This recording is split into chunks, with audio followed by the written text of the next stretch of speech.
গল্পের শুরুতেই আমরা একটি মেয়েকে দেখতে পাই। সে তখন ক্লাসে তার বান্ধবী টিনার সাথে গল্প করছিল।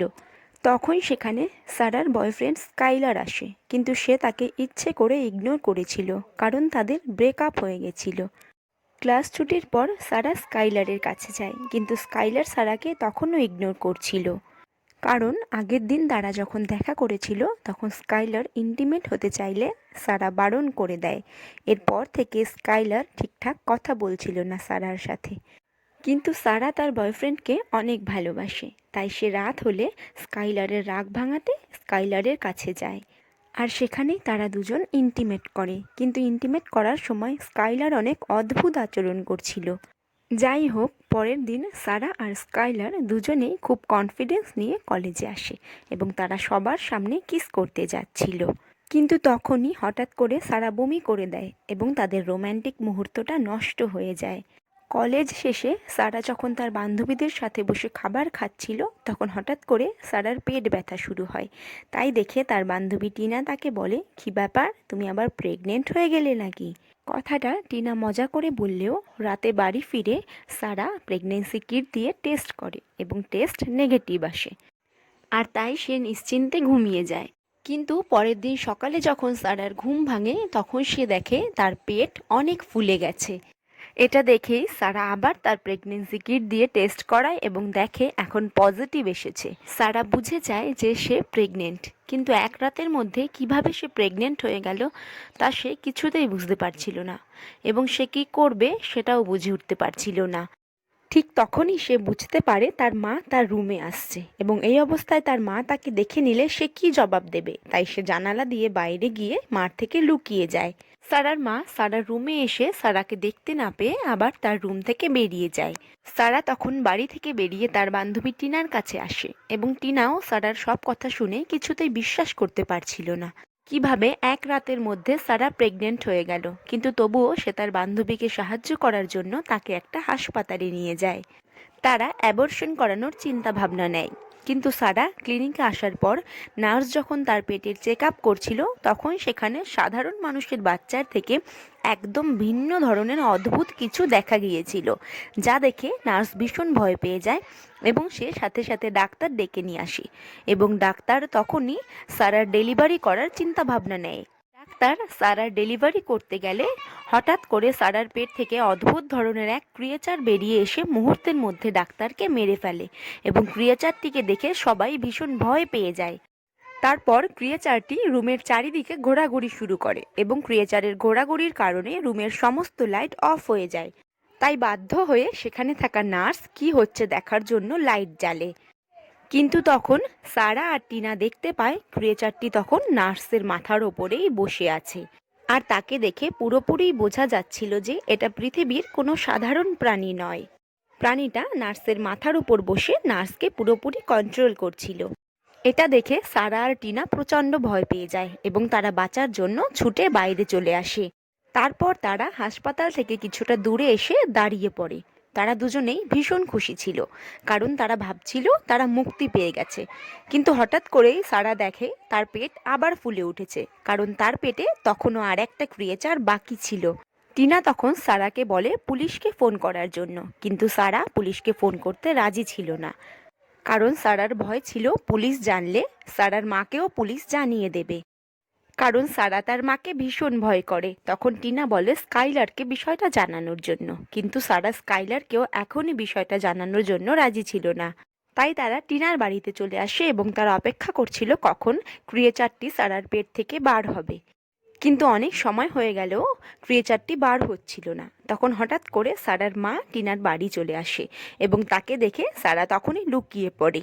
কেট সারাদিন ধরে তার মেয়ে সারাকে খুঁজে না পেয়ে টিনার বাড়িতে এসেছিল সারাকে খুঁজতে, কিন্তু টিনা বলে না, সেও সারাকে দেখেনি। এটা শুনে কেট সেখান থেকে চলে যায়। কেট চলে যাওয়ার পর টিনা সারাকে বলে, আমি ডেভ নামে একজন অ্যানিমাল এক্সপার্টকে চিনি, আমরা তার কাছে সাহায্যের জন্য যেতে পারি। এবং তারা দুজনে মিলে ডেভের বাড়িতে চলে যায়। কিন্তু তারা যখন ডেভের বাড়ির দিকে যাচ্ছিল, তখন তারা লক্ষ্য করে তাদের গাড়ির পেছন পেছন সেই প্রথম ক্রিয়েচারটা তাদের ফলো করছিল। এটা দেখে তারা দুজনেই অবাক হয়ে যায়, কিন্তু যেভাবেই হোক তারা দুজনে ক্রিয়েচারটার হাত থেকে নিজেদের বাঁচিয়ে ডেভের বাড়িতে চলে আসে। তখন অন্যদিকে নার্সিং হোমে পুলিশ চলে আসে এবং পুলিশ সারার একটি ফর্ম খুঁজে পায় এবং দেখে যে সারা অ্যাবর্শন করাতে এসেছিল। অন্যদিকে সারা এবং টিনা তখন ডেভকে সবকিছু খুলে বলে, কিন্তু ডেভ কিছুতেই সেগুলো বিশ্বাস করতে পারছিল না, কারণ এমন ধরনের ঘটনা সে আগে কোনোদিনও শোনেনি।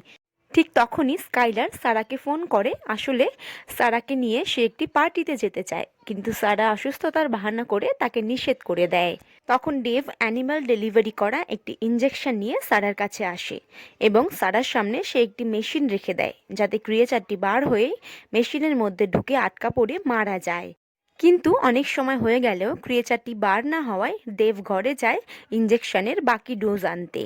ঠিক সেই সময় দেবের দরজায় নখ শোনা যায় এবং সেই শুনে তারা ভাবে এটা বোধহয় সেই প্রথম ক্রিয়েচারটা, এবং তারা ভীষণ ভয় পেয়ে যায় এবং তারা হাতে লাঠি সাঠি তুলে নেয় ক্রিয়েচারটিকে মারার জন্য। কিন্তু দরজা খুলে দেখে এটা সেই পুলিশ, এবং তিনি তখনই সারা আর টিনাকে ধরে জেলে নিয়ে যায় এবং সারার মাকে ফোন করে সারার সমস্ত ঘটনা খুলে বলে। এবং কেট থানায় এসে ভীষণ চিৎকার চেঁচামেচি শুরু করে, কিন্তু পুলিশ তখন কেটকে বাইরে নিয়ে যায়। তারপর অফিসার কেটকে বোঝায় যে এখন সারার সাথে চিৎকার চেঁচামেচি না করে তার সাথে শান্তভাবে কথা বলতে হবে, এবং অফিসারের কথা শুনে কেট শান্ত হয়ে ঘরে আসে এবং এখন সে সারার সাথে ভালোভাবেই কথা বলতে থাকে। তারপর সারা তার মাকে তার সাথে ঘটে যাওয়া সব কিছু বলতে থাকে এবং তার পেট থেকে যে ক্রিয়েচারটা বার হয়েছে তার কথাও বলে এবং বলে যে ক্রিয়েচারটাই ডাক্তারকে মেরে ফেলেছে, কিন্তু তার মা বিশ্বাস করতে পারে না। তখন টিনাও সাক্ষী দেয় যে হ্যাঁ, সারা সত্যি কথাই বলছে। তখন পুলিশ স্টেশনের বাইরে বসে আর একজন পুলিশ অফিসার সিগারেট খাচ্ছিল। তারপরেই দেখা যায় ক্রিয়েচারটি একটি মানুষকে বশ করে পুলিশ স্টেশনে ঢুকে প্রথমে অফিসারকেই মেরে ফেলে। তারপর ক্রিয়েচারটিকে দেখে পুলিশ স্টেশনে থাকা সবাই খুব ভয় পেয়ে যায় এবং ক্রিয়েচারটিকে মারার জন্য গুলি করা শুরু করে, কিন্তু এতে ক্রিয়েচারের কোনো কিছুই হয় না, শুধু সে যার উপরে ভর করেছিল সেই মারা যায়। তারপর ক্রিয়েচারটি আর একটা পুলিশ অফিসারকে বশ করে পুলিশ স্টেশনের ভেতরে ঢোকে এবং তখন অস্কার নামে আর একজন অফিসার টিনা এবং সারাকে লকারে ঢুকে যেতে বলে, কিন্তু কেট তখনও বুঝতে পারছিল না এসব কি হচ্ছে, কারণ একদিনের মধ্যে কিভাবে প্রেগনেন্ট হওয়া যায়। তখন টিনা কেটকে বলে স্কাইলারের সাথে ইন্টিমেট হওয়ার পর থেকেই এসব শুরু হয়েছে। তখন ডেভও সেখানে ছিল। ডেভ তারপর বলে, এইবার আমি বুঝতে পেরেছি কেন প্রথম ক্রিয়েচারটা তোমাদের ফলো করছিল, কারণ বাইরে থাকা প্রথম ক্রিয়েচারটি তোমার পেটের ভেতরে থাকা দ্বিতীয় ক্রিয়েচারটিকেই চায়। কিন্তু তখন ক্রিয়েচারটি আরেকজন পুলিশ অফিসারকে ভর করে পুলিশ স্টেশনে থাকা সমস্ত পুলিশ অফিসারদের মারধর শুরু করে, এবং তাই দেখে সারা এবং সারার সাথীরা ভয় পেয়ে সেখান থেকে চুপি চুপি পালিয়ে যেতে থাকে। কিন্তু তখন সেখানে অফিসার অস্কার এসে তাদেরকে থামিয়ে দেয় এবং বলে, তোমরা কোথায় যাচ্ছ? ঠিক তখনই ক্রিয়েচারটি অস্কারের উপর এসে তাকে বশ করে তার চোখের মধ্যে একটি পেন ঢুকিয়ে দেয়। তখন ডেভ ক্রিয়েচারের সামনে এসে বলে, আমি এক্ষুনি ইঞ্জেকশন দিয়ে দ্বিতীয় ক্রিয়েচারটিকে বার করে দিচ্ছি, তুমি আর কাউকে মেরো না। কিন্তু ক্রিয়েচারটি ডেভকেও মেরে দেয়। এটা দেখে সারা এবং বাকিরা আবারও পালাতে শুরু করে, কিন্তু তারপরেই দেখা যায় ক্রিয়েচারটি এবার কেটকেই বশ করে বসেছে এবং সে যখন সারাকে মারতে যাবে ঠিক তখনই সারার পেটে থাকা দ্বিতীয় ক্রিয়েচারটি বার হতে শুরু করে। সারা তখন যন্ত্রণায় অজ্ঞান হয়ে যায় এবং প্রথম ক্রিয়েচারটি তার সঙ্গী ক্রিয়েচারটিকে পেয়ে শান্ত হয়ে যায় এবং তারা দুজনে সেখান থেকে চলে যায়। সারার যখন জ্ঞান ফেরে তখন দেখে সেখানে স্কাইলার দাঁড়িয়ে আছে এবং সে স্কাইলারকে পুরোটা খুলে বলে এবং স্কাইলারকে জিজ্ঞাসা করে, এসব কিভাবে হচ্ছে, তুমি কিছু জানো? কিন্তু স্কাইলার বলে, আমি এসব কিচ্ছু জানি না, এসব কিভাবে সম্ভব। অন্যদিকে তখন দেখা যায় ক্রিয়েচারটি কেটকে কন্ট্রোল করে একটি শপিং মলে ঢুকে যায় এবং সেখানে থাকা সবাইকে একে একে মারতে শুরু করে। এদিকে সারা তখন স্কাইলারের সাথে কথা বলছিল, কিন্তু স্কাইলার এমন সিরিয়াস মুহূর্তেও সারার সাথে ইন্টিমেট হতে চায়, কিন্তু সারা তখন তাকে পুরোপুরি নিষেধ করে দেয় এবং স্কাইলার তখন রাগ করে সেখান থেকে চলে যায়। সারা তখন স্কাইলারের ঘরে ঢোকে এবং সেখানে স্কাইলারের ল্যাপটপটা দেখতে পায়। সারা তখন ল্যাপটপটি নিয়ে টিনার কাছে আসে, কিন্তু ল্যাপটপে তখন পাসওয়ার্ড দেওয়া ছিল, তাই তারা সেটি খুলতে পারছিল না। তারপর টিনা ও সারা ল্যাপটপটি নিয়ে টিনার ভাইয়ের কাছে আসে, কারণ টিনার ভাই পাসওয়ার্ড খুলতে পারত। অন্যদিকে শপিং মলে কিট সবাইকে মেরে ফেললেও একজনকে বেঁচে থাকতে দেখা যায়। তখন সে দ্রুত পুলিশ স্টেশনে ফোন করে এবং তখন দেখা যায় অফিসার অস্কার এখনো বেঁচে আছে এবং সে ফোনটি রিসিভ করে লোকটির সাথে কথা বলে।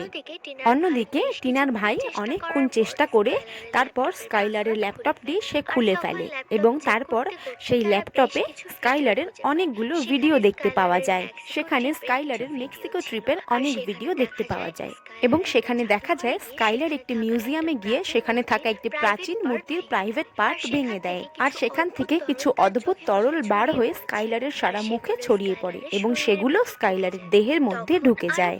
তখন আরো খেয়াল করে সারা দেখে যে জাদুঘরটিতে অনেক প্রাচীন ছবি দেখতে পাওয়া যাচ্ছে এবং সেখানে একটি ছবিতে দেখা যায় একটি মহিলা প্রেগনেন্ট অবস্থায়। এইভাবে দেখতে দেখতে সারা তারপর দেখে তারা এখন যে ক্রিয়েচারটিকে দেখতে পাচ্ছে সেই ক্রিয়েচারটি সেই যুগেও ছিল এবং সেই ছবিগুলোতে ক্রিয়েচারগুলোকে ইন্টিমেট হতেও দেখা যাচ্ছিল। তারপর সারা বুঝতে পারে সেই যে ক্রিয়েচার দুটোকে জন্ম দিয়েছে সেই দুটো আসলে নারী আর পুরুষ, আর এই ক্রিয়েচার দুটি এখন বংশবৃদ্ধি করে পুরো পৃথিবীর ওপর নিয়ন্ত্রণ করতে চায়, কারণ এরা পৃথিবীর বাইরে থেকে এসেছিল। পুলিশ অফিসার অস্কার তখন শপিং মলের বাইরে এসে পৌঁছায়। যে লোকটা বেঁচে গিয়েছিল সে তখন অস্কারকে পুরো বিষয়টা খুলে বলে। তারপর দেখা যায় অস্কার খুব সাবধানতার সাথে নিজের বন্দুক নিয়ে শপিং মলে ঢোকে এবং তারপর ক্রিয়েচারটিকে চারিদিকে খুঁজতে থাকে। তখন হঠাৎ করে মলের অফিস রুমে ফোন বেজে ওঠে এবং ফোন ধরে বুঝতে পারে সারা ফোন করেছে, কারণ সারার মা কিট এখানেই চাকরি করে। তখন অস্কার বলে, হ্যাঁ, কেট এখানেই আছে। এটা শুনেই সারা তাড়াতাড়ি করে টিনাকে নিয়ে শপিং মলে চলে আসে। ততক্ষণ অস্কার সিসিটিভি ফুটেজের মাধ্যমে ক্রিয়েচারগুলোর ওপর নজর রাখছিল, কিন্তু তখন ক্রিয়েচারগুলি কেটকে নিয়ে শপিং মলের বাইরে চলে যায় এবং তাই দেখে অস্কারও কিটের পিছনে ছুটতে শুরু করে। কিছুক্ষণ পর সারা এবং টিনা সেখানে এসে পৌঁছায়, কিন্তু সেখানে এসে তারা কাউকেই দেখতে পায় না। তখন হঠাৎ করে সারার মনে হয় এই ক্রিয়েচার হয়তো অনেকগুলো মেয়ের সাথে ইন্টিমেট করতে চায়, এই কারণেই সে এমন জায়গা খোঁজে যেখানে অনেকগুলো মেয়েকে পাওয়া যায়। তখন তাদের মনে পড়ে যে স্কাইলার একটি পার্টির কথা বলেছিল, তাই তারা দেরি না করে দুজনে মিলে সেই পার্টিতে চলে আসে এবং তারা সাথে করে একটি ইলেকট্রিক মেশিনও এনেছিল। অন্যদিকে যখন কেটের জ্ঞান ফেরে তখন সে দেখতে পায় সেই মেল এবং ফিমেল ক্রিয়েচার দুটি ইন্টিমেট হচ্ছে। সারা এবং টিনা পার্টিতে আসার পর সেখানে সবাইকে দেখতে পেলেও স্কাইলারকে দেখতে পাচ্ছিল না, তাই তারা স্কাইলারকে খুঁজতে শুরু করে এবং খুঁজতে খুঁজতে একটি রুমে এসে দেখে স্কাইলার অন্য একটি মেয়ের সাথে ইন্টিমেট হচ্ছে। এটা দেখে সারা তাদের দুজনকে টেনে বাইরে নিয়ে আসে এবং মেয়েটিকে বলে স্কাইলারের সাথে যে ইন্টিমেট হবে তার পেট থেকে ওই ক্রিয়েচারগুলির জন্ম হবে। কিন্তু স্কাইলার সেই পরিস্থিতিতেও ইন্টিমেট হওয়ার জন্য এক্সাইটেড হয়ে পড়ে এবং সে আবারও সারার প্রতি আকৃষ্ট হয়ে পড়ে, কিন্তু সারা তাকে ধাক্কা দিয়ে দূরে সরিয়ে দেয়। তখন দেখা যায় সেই মেল ক্রিয়েচারটা পার্টিতে এসে একটি মেয়েকে বশ করে পার্টিতে থাকা সবার উপর আক্রমণ করতে শুরু করে এবং এটা দেখে সবাই ছোটাছুটি শুরু করে দেয়। তখন টিনা ক্রিয়েচারটিকে ইলেকট্রিক শক দেয় এবং তার কারণে ক্রিয়েচারটি দূরে ছিটকে পড়ে। তারপর ক্রিয়েচারটি স্কাইলারের উপর বশ করে এবং তাই দেখে টিনা স্কাইলারের প্রাইভেট পার্টে ইলেকট্রিক শক দিয়ে দেয়। তার ফলে ক্রিয়েচারটি ছিটকে গিয়ে একটি মিক্সার মেশিনের মধ্যে পড়ে এবং তাই দেখে সারা এসে মিক্সার মেশিন চালু করে এবং ক্রিয়েচারটি সেখানেই মারা যায়। এরপর সারা ফিমেল ক্রিয়েচারটিকে মারার জন্য তাকে খুঁজতে শুরু করে এবং সে তার মা কেটকে দেখতে পায় এবং সে তখনই তার মা কেটকে সেখান থেকে মুক্ত করে। তখন সারা দেখতে পায় সেই ফিমেল ক্রিয়েচারটি কিছুক্ষণের মধ্যেই বাচ্চা জন্ম দেবে, তাই দেখে সারা তার মাকে জানালা দিয়ে বাইরে বার করে দেয়। তখন ফিমেল ক্রিয়েচারটি সারার উপর আক্রমণ করে এবং সারা দেখতে পায় সেখানে ইউট্রোটনিক নামে একটি মেডিসিন রাখা আছে। সারার তখন মনে পড়ে যায় ডেভ এটা দিয়ে প্রাণীদের পেটে থাকা বাচ্চা নষ্ট করে দিত, তাই সারা দেরি না করে সেই ওষুধটি ক্রিয়েচারের মুখে ঢেলে দেয় এবং ক্রিয়েচারটি সাথে সাথেই মারা যায়। এরপর টিনা এসে সারাকে সেখান থেকে উদ্ধার করে। এরপর সেখানে পুলিশ আসে এবং বাকি সমস্ত আহতদের সেখান থেকে উদ্ধার করে নিয়ে যায়। আর সারা এবং টিনা ক্রিয়েচার দুটি মরে যাওয়ার কারণে ভীষণই খুশি হয়েছিল এবং গল্প এখানেই শেষ হয়ে যায়। গল্পটি কেমন লাগলো কমেন্ট করে প্লিজ জানাবেন এবং সাবস্ক্রাইব করে পাশে থাকবেন এমন আরও গল্প শোনার জন্য।